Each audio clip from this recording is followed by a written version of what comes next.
Hello class, good morning. तो कैसी जा रही हैं आपकी सर्दियाँ? तो आज का आपका टॉपिक है पॉइंटर। देखो, पॉइंटर क्या होता है। पॉइंटर में जनरली आपको पॉइंटर के नाम से काफ़ी डरा दिया गया होगा, ठीक है। तो ज़्यादा डरने की ज़रूरत नहीं है। पॉइंटर कुछ खास चीज़, खास ऐसा नहीं है कि कोई बहुत बड़ा इशू है, ऐसा कुछ नहीं है। पॉइंटर क्या होता है, देखो, जैसे पहले बात करते हैं, कुछ बेसिक चीज़ें बताती हूँ मैं। जैसे हमने कोई वेरिएबल लिया, मैंने लिखा इंट एक्स, ठीक है। जैसे ही मैं लिखती हूँ इंट एक्स, ठीक है, इंट एक्स लिखते ही क्या होता है, मेमोरी में एक जगह एक लोकेशन जनरेट होती है, ठीक है। मेमोरी में लोकेशन तो होती है, ठीक है। अब मेमोरी की इस लोकेशन का नाम लिख दिया जाता है एक्स, ठीक है। अब जैसे मैंने इंट एक्स करा तो एक्स जो हो गई हमारी, ये लोकेशन हो गई, इस लोकेशन का नाम हो गया, ठीक है। अब मान लो एक्स जो था इंटीजर है, तो अगर आपके कंप्यूटर में एक्स जो है 2 बाइट में स्टोर होता है। अब ये भी हम पता कर सकते हैं कि कैसे स्टोर होगा, ठीक है। तो वो बताऊंगी मैं। 1200 और 1201, मान लीजिए ये 2 लोकेशन है, जिन 2 लोकेशन पे आपका एक्स जो है स्टोर हो रहा है, ठीक है। तो अब मैंने यहाँ लिखा एक्स, जैसे ही मैंने ये किया तो एक्स, इसको कहते हैं एक्स इनिशलाइज होना। इनिशलाइज होने के बाद मैंने जैसे यहाँ करा एक्स इज इक्वल टू 0, तो इसको कहते हैं डिक्लेरेशन,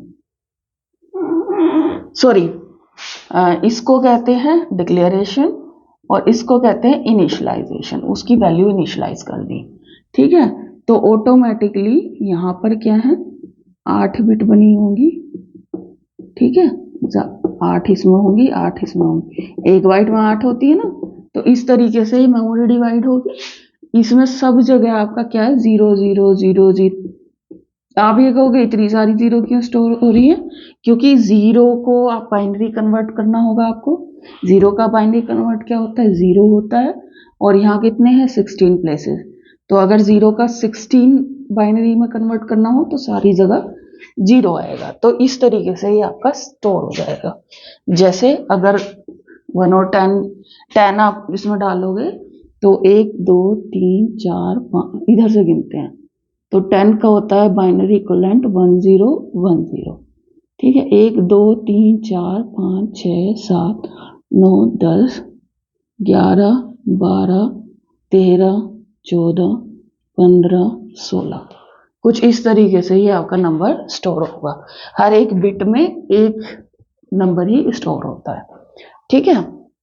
1 बाइट में इस तरीके से स्टोर होता है। 1 बाइट में 8 बिट होती हैं, तो कहाँ पर होगी आपकी, 1 2 3 4 5 6 8। तो एक तरह से यहाँ पर आपका डिवाइडेशन है, ठीक है। तो ये होगी आपकी पहली बाइट और ये होगी आपकी दूसरी बाइट। इसका पूरे का नाम है एक्स। इस तरीके से कुछ मेमोरी स्टोर होती है, ठीक है। ये इसका एड्रेस है 1200 और 1201। अब आप ये कहोगे 1200 और 1201 क्या है, तो जैसे मान लीजिए अब मैं आपसे कहूँ आपका नाम क्या है, तो हाँ, जैसे आपका नाम है राहुल, ठीक है। तो राहुल, अगर मैं ये कहूँ आपका राहुल आपका घर का है, तो आपके घर को एक तो नाम ये दिया जा सकता है कि राहुल का घर, ठीक है, आपके नाम से। दूसरा एक आपका घर का नंबर होगा ना, हाँ, जैसे आपके घर का नंबर है 123C, ठीक है। तो वो जो 123C है, वो क्या है, आपकी लोकेशन है, ठीक है। तो वो लोकेशन जहां पर 1200 है। और एक नाम, क्या आपने क्या नाम दिया इसको, एक्स। तो इस तरीके से आप एक वेरिएबल नेम दिए, लेकिन वेरिएबल का नेम तो चेंज हो सकता है। आपका नेम चेंज हो सकता, मतलब आपका नेम चेंज नहीं हो सकता। अभी वो राहुल का घर है, आपकी बहन है, उसके घर के नाम से भी होगा, आपके पापा का घर भी। कल को आप वो घर बेच कर चले जाते हैं तो कोई और आकर रहेगा उसका घर, ठीक है। तो वेरिएबल अलग अलग हो सकते हैं, लोकेशन यही रहेगी। तो ये सिस्टम चलता है, ठीक है। तो इस तरीके से आपकी डाटा सेव होता है। अब क्या होता है, अगर मुझे ये एड्रेस पता करना हो, ठीक है, तो ये एड्रेस मैं पता कैसे कर सकती हूँ, अगर मैं इसके आगे एम्परसेंट लगा दूं। तो ये एम्परसेंट एक यहाँ पर ऑपरेटर होता है जिसके थ्रू हम इस वेरिएबल का एड्रेस पता कर सकते हैं, लेकिन पहली पॉइंट का। अब कितना लंबा जाना है वो हम पता कर सकते हैं इस वेरिएबल की टाइप से। वेरिएबल की टाइप इंटीजर है। इंटीजर आपके सिस्टम में दो लोकेशन पर सेव होती है, सॉरी 2 बाइट पर सेव होती है।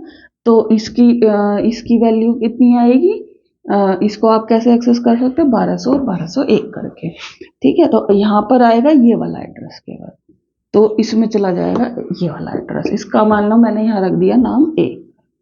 ठीक है, अब एक ही डेटा टाइप क्या होगी, तो एक ही डेटा टाइप होगी इंट स्टार ए। अब ये जो स्टार लगा, आप स्टार यहां भी लगा सकते हो, तो कंफ्यूज मत होना। अगर यहाँ लगा देखोगे तो मल्टीपल सेम डेटा टाइप के यूज कर सकते हो। यहाँ लगाओगे तो ये एक ही होगा, बाकी इंटीजर टाइप के हो जाएंगे कोमा लगाते। ठीक है, जैसे अगर मैं इसको यहाँ लगा रही हूं तो मैं ये लिख सकती हूँ b is equal to %x। ठीक है, तो दोनों इंटीजर स्टार टाइप के होंगे। लेकिन अगर मैं इसको यहां लगा दूंगी तो फिर मैं ये नहीं लिख सकती, b के साथ नहीं जाएगा, फिर मुझे इसके साथ दोबारा लगाना पड़ेगा। फिर मैं अगर यहां लिखती हूँ y इज इक्वल टू 20, ये लिख सकती हूँ। तो समझ में आ गया, a के अंदर क्या स्टोर होगा, 1200। अब मुझे अगर a के थ्रू x को एक्सेस करना है, ठीक है, तो ये मैंने देखो यहाँ जो इंट लिखा है, इंट स्टार टाइप का मतलब है यहाँ जो मैंने इंट लिखा है उसके थ्रू मैं क्या बता दूंगी, उसके थ्रू मैं ये बता रही हूँ कि ये जो a है ये इसका एड्रेस स्टोर करेगा। ठीक है, इंट, और ये जो है x हमारा इंटीजर टाइप का, स्टार का मतलब एड्रेस और टाइप इसकी है। ठीक है, अगर ये कैरेक्टर टाइप का होता तो यहाँ कैर लिखा होता, अगर ये फ्लोट टाइप का होता तो यहाँ फ्लोट लिखा होता। अच्छा, इसके लिए जो डाटा, अब आप कहोगे इंटीजर 2 बाइट में सेव होता है, फ्लोट 4 बाइट में, तो ये कितनी बाइट में सेव होता है, देखो इसमें तो एड्रेस ही सेव होना है। ठीक है, तो एड्रेस आप कैसे पता कर सकते हो, अच्छा आप देखते हैं साइज कैसे पता कर सकते हैं। तो उसके लिए यूज करते हैं हम साइज ऑफ वेरिएबल में हम कोई भी डाटा, कोई भी वेरिएबल या कोई भी डाटा टाइप अगर हम यहाँ लिखें तो ये रिटर्न कर देता है, क्या रिटर्न कर देता है, ये एक नंबर रिटर्न कर देता है।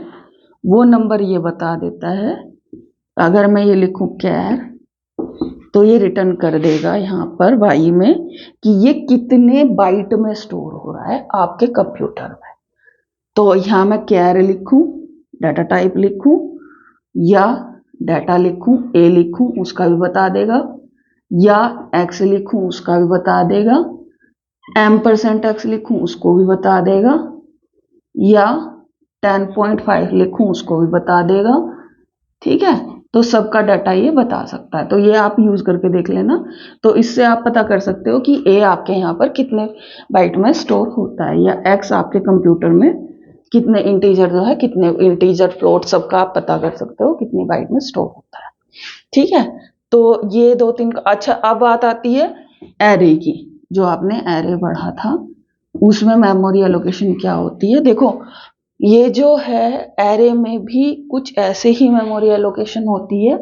एरे में क्या होती है, जैसे आपने लिखा A10, ठीक है, तो यहाँ पर तो क्या हुआ था कि यहाँ पर एक और वेरिएबल बन गया था a, जिसमें क्या स्टोर हो गया था 1200, ये 1200। यहाँ तो ये हुआ था, इसके थ्रू हम इसे एक्सेस कर पा रहे थे, किसको, x को। तो a क्या था, x का पॉइंटर था, a क्या था, एक पॉइंटर था, पॉइंटर का मतलब सीधा सीधा एड्रेस। अच्छा, एरे में भी क्या होता है, अगर मैं ये लिखती हूँ इंट A10, ठीक है, तो इसका भी मतलब यही होता है कि 10, 1 2 3 4 5 6 7 8 9 और 10। ठीक है, 10 टाइप की ये बनाई इंटीजर टाइप के, सारे इंटीजर टाइप के होंगे। ठीक है, हम इंटीजर को अभी 2 ही बाइट मान रहे, तो सारे इंटीजर टाइप के होंगे। और ये पहले वाली जगह मान लीजिए इसका एड्रेस है 1600, ये किस में स्टोर हो जाएगी, ए में, यानी कि एक लोकेशन बनेगी यहाँ ए जिसमें स्टोर हो जाएगा 1600। तो एरे को हम कैसे एक्सेस करते थे, A0 A1, यानी कि इसका नाम होता था A0, इसका नाम होता था A1, ऐसे एक्सेस कर सकते थे। तो जब हम पॉइंटर इनिशियलाइज करेंगे तो उसमें भी हम ऐसे ही सेम एक्सेस कर सकते हैं, ठीक है। और क्या कहते हैं, या दूसरा तरीका एक होता है, अगर सिंगल एलिमेंट को पॉइंटर पॉइंट कर रहा है तो हम सिंगल एलिमेंट को केवल ए के आगे स्टार लगाकर भी इसको मैं एक्सेस कर सकती हूँ। मतलब मैं डायरेक्टली ये लिख सकती हूँ सी आउट स्टार ए, तो इससे क्या है, एक्स की वैल्यू जो है प्रिंट हो जाएगी। एक्स में कितना है 10, तो यहाँ पर 10 प्रिंट हो जाएगा। अच्छा, अब मुझे इससे पॉइंटर से एरे बनाना है, मुझे पॉइंटर से एक वेरिएबल स्टोर नहीं करना है। अच्छा, इसको कहते हैं, ये पॉइंटर क्लियर हो गया, ठीक है। अब क्या करना है, मुझे पॉइंटर से क्या बनाना है, एक एरे बनाना है, ये इस तरीके का। मैंने ये कहा कि मेरा एक पॉइंटर है इंट स्टार ए। अब मुझे इससे एरे बनाना है जिसकी लेंथ हो 10। मैंने यहाँ लिखा ए इज इक्वल टू, ए में मुझे क्या करना है, एक लिस्ट बनानी है जिसका पहली लोकेशन का एड्रेस इसमें डालना है। अब वो लिस्ट कैसे बनती है, तो उसके लिए एक फंक्शन होता है कैलोक। कुछ लोग मैलोक भी यूज करते हैं, लेकिन मैं प्रेफर करूंगी कैलोक, क्योंकि मैलोक जो है कुछ एडवांस आईडीई में काम नहीं कर पा रहा है, ठीक है। तो आप कैलोक का ही यूज करें, कैलोक के थ्रू आप यूज करेंगे। तो कैलोक पहले देनी है लेंथ, लिस्ट की लेंथ कितनी रखनी है आपको, लिस्ट की लेंथ रखनी है यहाँ 10। अब ये यूजर से भी, इससे पहले यूजर से पूछा जा सकता है, ठीक है। तो इससे पहले जो मैंने सॉर्टिंग वाला प्रोग्राम बनवाया था उसमें मैंने एक काम किया था, इंट ए एन की वैल्यू हमने यूजर से पूछ ली थी। तो इस चीज को मैंने क्या नाम दिया था, डायनामिक मेमोरी एलोकेशन, ठीक है। तो एक तरह से पॉइंटर के थ्रू डायनामिक मेमोरी एलोकेशन काफी इजी हो जाती है, क्योंकि हमें बाद में बताना होता है कि हमें कितना बड़ा एरे बनाना है।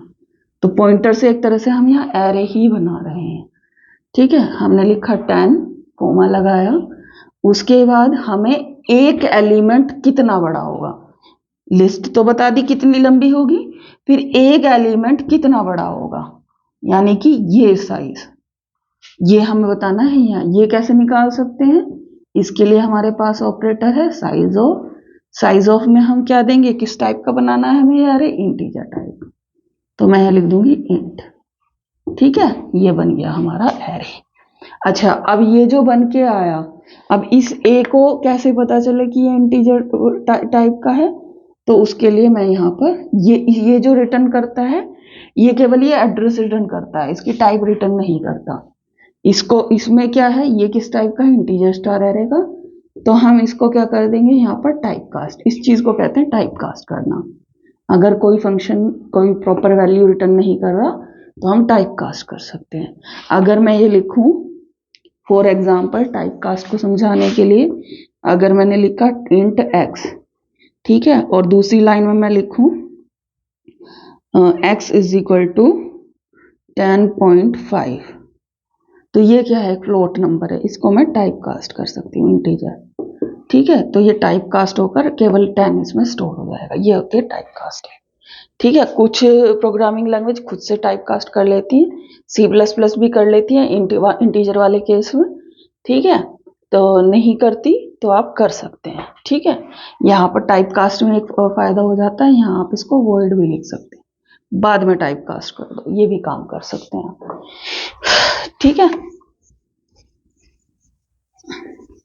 तो इसको कहते हैं टाइप कास्ट है, ठीक। अब इससे जो है आपका इस लाइन का मतलब हो गया, इस लाइन का मतलब हो गया सीधा सीधा ये वाला एरे,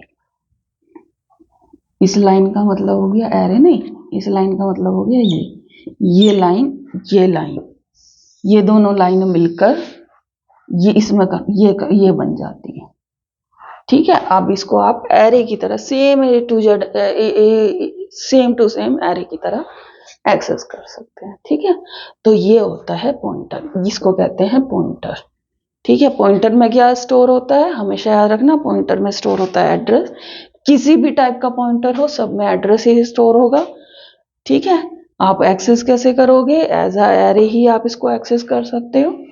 ठीक है, एरे एक्सेस नहीं करना है तो आप स्टार लगाकर a+0 इस तरीके से एक्सेस करोगे। पहली लोकेशन ये इस तरीके से स्टार लगाकर a+1, इसको इस तरीके, नहीं तो ऐसे या ऐसे कैसे भी लिख सकते हो, सेम ही पैटर्न आपका एक्सेस हो जाएगा। ठीक है, तो ये होते हैं आपके क्या, पॉइंटर। ठीक है, सिंपल, ये बस ये ही पॉइंटर है, इसके अलावा और कोई पॉइंटर नहीं है। पॉइंटर सिर्फ एक नया नाम है किस चीज के लिए, वो किसी को, किसी एक वेरिएबल को पॉइंट कर रहा होगा, वेरिएबल की लोकेशन को पॉइंट कर रहा होगा। लोकेशन के थ्रू हम वेरिएबल को कैसे एक्सेस कर पाएंगे, स्टार लगाकर। ठीक है, तो ये एक तरीका हो गया, सिंपल सा मेथड हो गया पॉइंटर बनाने का। ठीक है, अब किसी को समझ में नहीं आया हो तो पूछ सकते हैं। ठीक है, और जिनके लिए वीडियो बन रही है, जिनका अगर आपको समझ नहीं आया तो आप कमेंट में पूछ सकते हैं। ठीक है, समझ आ गई हो वीडियो तो लाइक करें, शेयर करें, कमेंट करें। ठीक है, तो ये होता है पॉइंटर।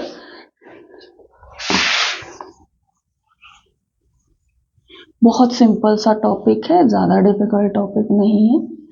ठीक है,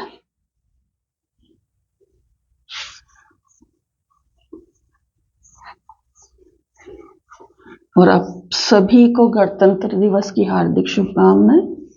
26 जनवरी की आपका गणतंत्र दिवस है। इस दिन भारत का संविधान जो है एक्टिव हुआ था 26 जनवरी 1950 को। कुछ लोग क्या देते हैं, लिखा गया था, नहीं, लिखने में काफी टाइम लगा था, एक दिन में नहीं लिखा जाता संविधान। ठीक है, तो भारत का संविधान जो है एक्टिव हुआ था 26 जनवरी 1950 को। ठीक है, तो गणतंत्र दिवस की आप सभी को बहुत बहुत शुभकामनाएं। संडे को है इस बार। ठीक है, आप स्वस्थ रहें, सलामत रहें। ठीक है, और कोई भी सवाल हो आपका आप पूछ सकते हैं। ठीक है, इससे हटके भी कोई अगर आपको कुछ पूछना हो तो आप पूछ सकते हैं। ठीक है, तो आज की वीडियो यहीं क्लोज करते हैं। Thank you very much.